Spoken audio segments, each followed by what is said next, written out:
The impact of illicit cigarette trade has been cited as the cause of BAT South Africa's decision to close its Heidelberg manufacturing facility by the end of 2026. The company says it will be shifting to an import-based supply chain to continue serving the South African market, threatening jobs. The firm says the closure highlights a broader challenge facing many industries in the country, including alcohol, pharmaceuticals and cosmetics. BATSA has been warning of a growth in illicit trade for over a decade and has engaged with government as well as law enforcement authorities to address the issue. Head of Corporate and Regulatory Affairs at BAT Sub-Saharan Africa, Johnny Moloto, discusses this with us. Thank you so much for your time, Johnny. What has been the cost suffered due to illicit tobacco trade to justify the decision taken? Yeah, I mean, Tumisang, you've framed it quite well in your introduction, and thanks for the opportunity to just articulate the main reasons for our shutting down of the factory. As you said, in the past decade, we've been engaging consistently and persistently with government to try and get enforcement against illicit trade, which we saw from during the period around COVID, with the sales ban shooting up exponentially. And it had never abated. It continues to grow year on year. And with that, we have seen other legal players continue to suffer declines.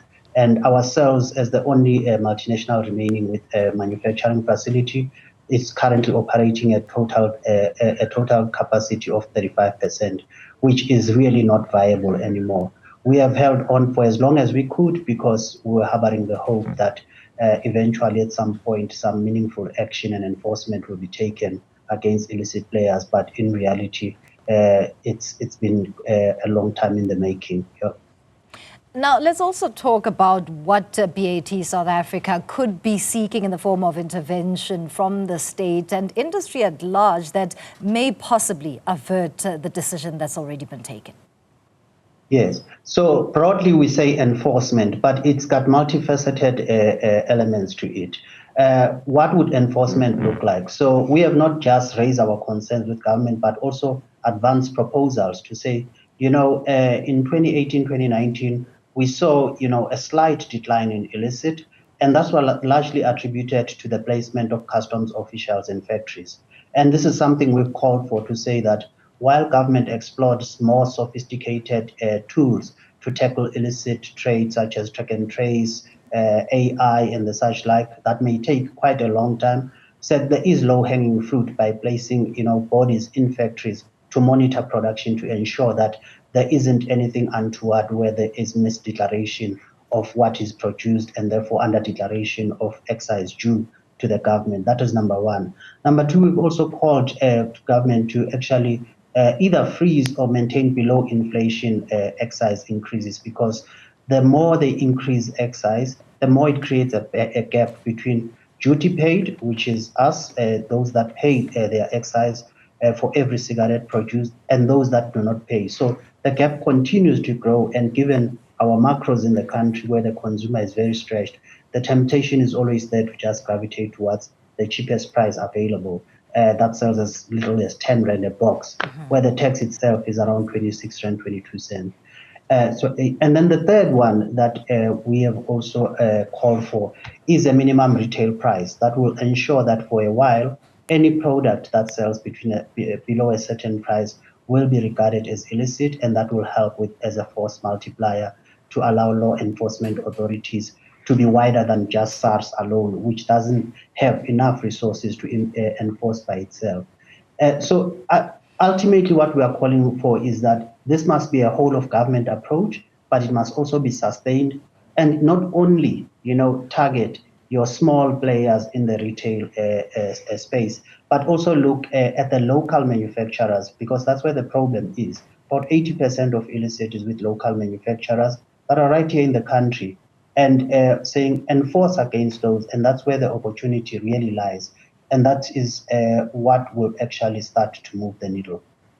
Having explained that, is BAT South Africa saying that government has failed essentially to tackle this issue of illicit trade, especially because you are citing the calls that, number one, are being made, that have been made over a decade or so in this country and heightened during COVID-19. And I'm also interested in what the role is then for the internal industry to ensure that it works with government to get to a desired scenario. Picking up where you ended off, I mean, that is the message that we would like government to take, that, we are not against government. We are not in this to point fingers. We are with government because we all want compliance. We want a fair and equitable playing environment where everybody pays their fair share. What we are saying is that the kind of interventions that they've put in place have not matched the challenge at hand. We know last year the minister allocated some budget towards SARS to allow them to tackle the illicit trade problem, specifically in cigarettes. I mean, the illicit problem now is spilled over to other sectors, as you said in your introduction. But be that as it may, we still feel that this is not the resources and the efforts that are being put are not really matching the scale of the problem, as I indicated that it's going to other sectors as well. But 75% is really intolerable. Any percentage of illicit is intolerable, but 75% just doesn't give you any space to compete. How many jobs are on the line, especially as South Africa faces a scourge when it comes to the unemployment rate that continues to climb? Yeah, so when we announced the decision to stop local manufacturing on Wednesday, we did indicate that around 230 jobs are in scope, but that is also still subject to a Section 189A consultation process that will determine the final number. But beyond the direct employees of BAT, there's also other suppliers and contractors, some 300 of them who've been rendering services to us that will also be impacted. But even bigger than that is the human cost, because any job lost has an impact on the dependence also of those employees that now face a bleak future. Absolutely. As a parting shot, how does the company then react to criticism that has already been leveled over this current decision, as well as the timing and its framing? Yes. I mean, we, as I said earlier on, we are not using this to fight government, but just to say this is a cautionary tale of what happens where we don't take immediate action to address a problem that has a potential to escalate as it has. And we have seen that, just in the last 5 years since 2020, it's grown at a significant scale. But we can assure the consumers that, we will still continue through our import supply model to make the products that they've gotten accustomed to available. And again, to say that if we should see a substantive and material change in the decline of illicit trade, we will definitely reinvest in local production.